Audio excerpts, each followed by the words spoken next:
जय माँ इंद्राक्षी, जय माँ अम्बे। मंत्र पढ़ते समय हमें किन किन बातों का ख्याल रखना चाहिए? मंत्र हमें कितनी ऊंची आवाज़ तक पढ़ना चाहिए? मंत्र हम कैसे पढ़ें? बहुत सारी ऐसे सवाल आपके मन में प्रतिदिन रहते होंगे। बहुत साधक इतने हमारे भोले भाले हैं कि कई चीज़ों को सोच करके उनके मन में कई बार भय आ जाता कि हम कुछ गलती तो नहीं कर रहे, हमसे कहीं ऐसा तो नहीं हो रहा। और कई बार कहीं से वो कुछ सुन लेते हैं और फिर उसे अपने ऊपर लागू करते हैं। तो कई बार बहुत साधक ऐसे हैं जो भ्रमित हो जाते हैं, समझ में नहीं आता कि हम मंत्र को कैसे पढ़ें। आज आपकी समस्त शंकाओं का निवारण इस अंक में होने वाला है। आइए पहले आज का हम पंचांग देखें। 15 सितंबर सन 2025 दिन सोमवार, संवत 2082, आश्विन मास, कृष्ण पक्ष, तिथि नवमी, नक्षत्र मृगशिरा, राहु काल 7:30 से 9, दिशा शूल पूर्व दिशा। मंत्र 3 प्रकार से पढ़ा जाता है: उपांशु, वाचिक और मानसिक। जब हम मानसिक जप करें तो बिल्कुल भी उसमें आवाज़ नहीं आनी चाहिए। मन ही मन जिस देवी देवता का हम मंत्र पढ़ रहे हैं, मन ही मन उनका भाव मन में रखते हुए उनके स्वरूप को मन ही मन आँखों में, हृदय में बसा करके, या सामने कोई चित्र लगा हो, मूर्ति आदि हो, बहुत सुंदर भाव से उनको देखते हुए मानसिक रूप में हम अपने मंत्र को पढ़ें। अंदर ही अंदर हम अपने मंत्र को पढ़ें, ना हमारे होठ हिलें और ना ही किसी को जरा सी भी आवाज़ आए। इसको मानसिक जप कहते हैं। ये मानसिक जप बहुत ही उत्तम श्रेणी का जप कहलाता है। लेकिन मानसिक जप करते करते कई बार हम इधर उधर निकल जाते हैं। कई बार हमारा मन इधर उधर की बातों में फंस जाता है और पता ही नहीं लगता कि हम कितनी देर तक इधर उधर का सोचते रहे और हमारा जाप भी चलता रहा या किस प्रकार से चलता रहा। तो वो भाव मंत्र की शक्ति को कमज़ोर बनाता है। मंत्र चैतन्य देर से होगा। इसलिए मानसिक जप शुरू में भले आप लोग ना करें, सबसे अच्छा शुरू में होता है साधक के लिए उपांशु विधि से जप करना। मतलब आप जब उपांशु जप करें तो आपके होठ हिलते रहें और आपका ध्यान भगवान के चरणों में या उनके रूप में भाव विभोर होकर के केंद्रित होता रहे आपका मन भगवान के प्रति, और आप बहुत सुंदर तरीके से मंत्र को जप करते रहें। उपांशु का अर्थ यही है कि आपके होठ हिलेंगे, बहुत ना के बराबर गुंजन होगी, लेकिन वो आवाज़ पास बैठे व्यक्ति को भी सुनाई अच्छे से नहीं देगी। इसको हम उपांशु जप कहते हैं। एक तरीका ये है। और लगता है कि हमारा ध्यान फिर भी भटक जाता है, फिर तीसरा तरीका है वाचिक। बोल बोल करके मंत्र पढ़ोगे तो उससे क्या होता है कि दिमाग जल्दी से भटकता नहीं है, दिमाग जल्दी से भ्रमित नहीं होता। तो हम बोल बोल कर भी अपने मंत्र को जप सकते हैं। तीनों ही विधियां उत्तम है, लेकिन तीनों विधियों का मिश्रण उत्तम नहीं है। जैसे 1 मिनट मानसिक कर लिया मन ही मन, फिर होठ हिलाने लगे, फिर बोल बोल के पढ़ने लगे, नहीं। एक पैटर्न को पकड़ो, एक विधि को पकड़ो। अब बाकी तो बहुत सारी बातें हैं मंत्र जप के समय। माला कैसे उठाएं, माला संस्कार क्या है, माला ज़मीन पर नहीं लगनी चाहिए। आप अभी पहले धीरे धीरे सीखें बेटा।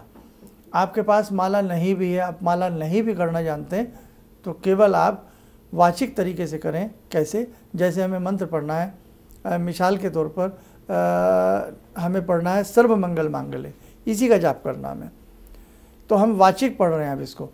सर्व मंगल मांगल्ये शिवे सर्वार्थ साधिके शरण्ये त्र्यंबके गौरी नारायणी नमस्तुते।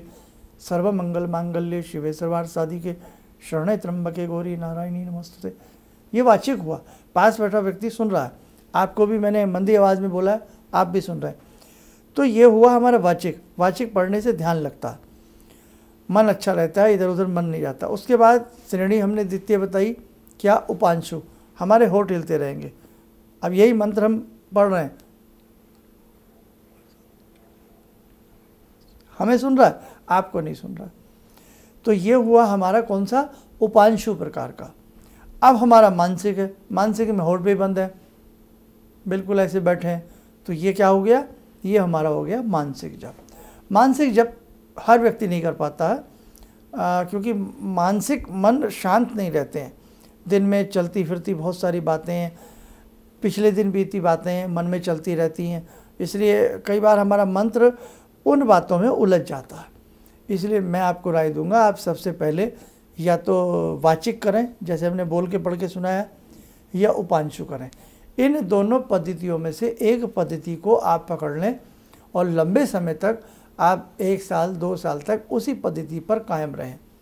कहीं आपको लगता है आप सफ़र में हैं या किसी अनजान जगह पर हैं या किसी के घर में हैं, रिश्तेदारी में गए हैं और आपको अपना पाठ करना है, या किसी स्थान पर हैं और आपको नहीं ये अच्छा लग रहा है कि मैं जो पढ़ रहा हूँ कोई सुने, तो फिर आप उसको वाचिक होठ हिलाते रहिए, आराम से पढ़िए। और यदि मानसिक साधना में आपको बैठना आ जाए तो हमेशा सिद्धासन में बैठ कर के मंत्र जपने चाहिए, आलती पालती मार करके। और जो हमारा मेरुदंड है, कमर की जो हड्डी होती है, रीढ़, बैकबोन जो होती है, सीधी रहनी चाहिए। क्यों? क्योंकि हमारी बैकबोन में 3 नाड़ियाँ होती हैं, ईड़ा पिंगला, एक तरफ ईड़ा एक तरफ पिंगला, और बीच में होती है सुषुम्ना नाड़ी।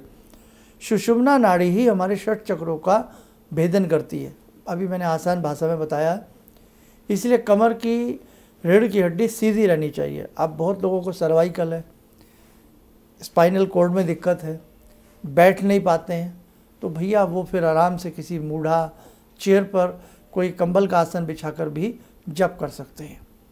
अभी ये जो कार्यक्रम मैं अभी आपके सामने सुना रहा हूँ ना, बहुत बड़ा हो जाएगा, बहुत ही बड़ा हो जाएगा। अभी आपको जितना इसमें बताया पहले इतना समझें, प्रयास रखें। अगर आप स्वस्थ हैं, मेरुदंड सीधा रहे, आलती पालती मार करके करें, नेत्र चाहे भगवान की तरफ उनके चरणों को निहारते रहें, उनकी मूर्ति आदि को निहारते रहें, इससे ध्यान डाइवर्ट नहीं होगा। मंत्र 3 प्रकार से, उपांशु, वाचिक और मानसिक। जो विधि आपको अच्छी लगे, जिस विधि से आपका मन चल पड़े, उस विधि से मंत्र को जपना चाहिए। लेकिन मंत्र जपते समय सबसे बड़ी बात, भगवान के प्रति भाव सुंदर हो, मंत्र के प्रति आस्था हो। कई बार उथले मन से हम पाठ करते हैं, पता नहीं फल मिलेगा या नहीं मिलेगा, क्या होगा क्या नहीं होगा, इस प्रकार की बातों से मन को हटा करके हम करें।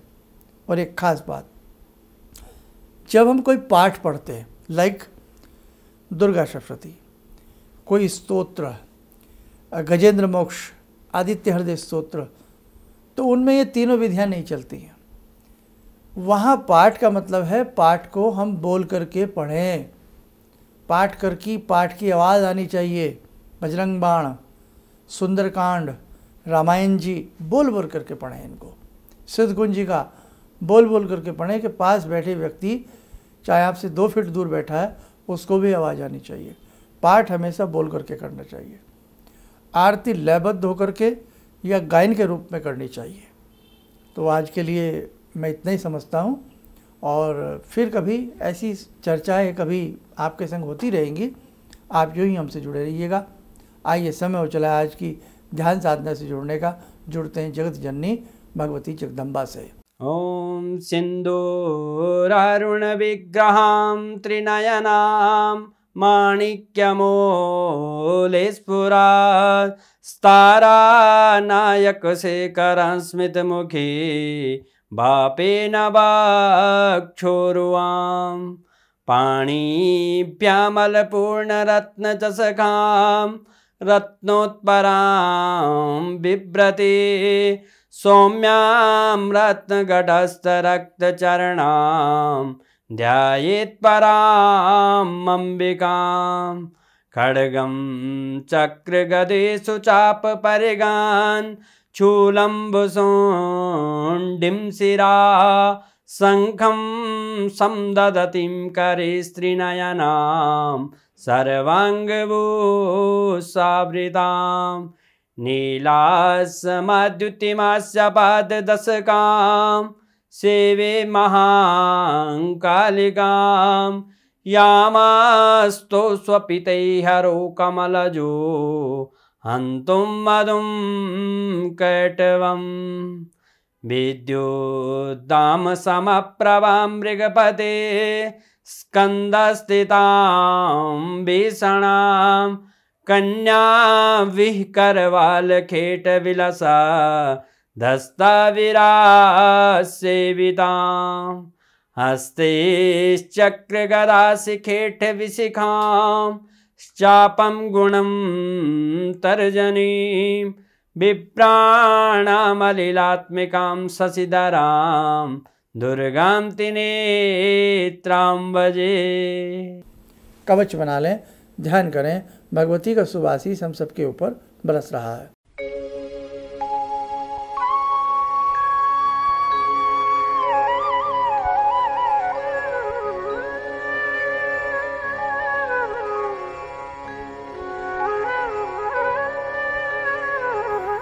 ओम बोलते हुए नेत्र खोलें, सामान्य हो जाए। देखो साधकों, बहुत सारी चीज़ें आप नोट करते जाना, बहुत सारी चीज़ें सीखते जाना, और बेटा जितना अच्छा आप अपने जीवन में करते जाओगे ना, आपको उतना ही लाभ मिलता जाएगा, उतनी ही आपकी साधना अच्छी होती चली जाएगी और उतने ही एक अच्छे श्रेष्ठ श्रेणी के साधक आप बनते चले जाएंगे। आप सब स्वस्थ रहें, सुखी रहें। इन्हीं शुभकामनाओं के साथ हम अपनी वाणी को विराम देते हैं। जय जय अम्बे। गुरु जी से मैं तब से जुड़ा हूँ जब से वो एक चैनल आती थी P7, उसी से मैं जुड़ा हुआ था। और गुरुदेव से हमारी जब मुलाकात हुई तो मैं आश्चर्यचकित रह गया जब उन्होंने हमसे बताया कि आपके साथ ऐसे ऐसे हुई। तो मैं इतना आश्चर्य हो गया कि इन्हें कैसे मालूम, और इतना बढ़िया इन्होंने बताया, जिसके वजह से मैं आज तक उनसे प्रभावित हूँ। और इनका बताने का शैली वगैरह इतनी बढ़िया है जो हम अपने क्लास के टीचर से भी उतना बढ़िया नहीं समझ पाते थे।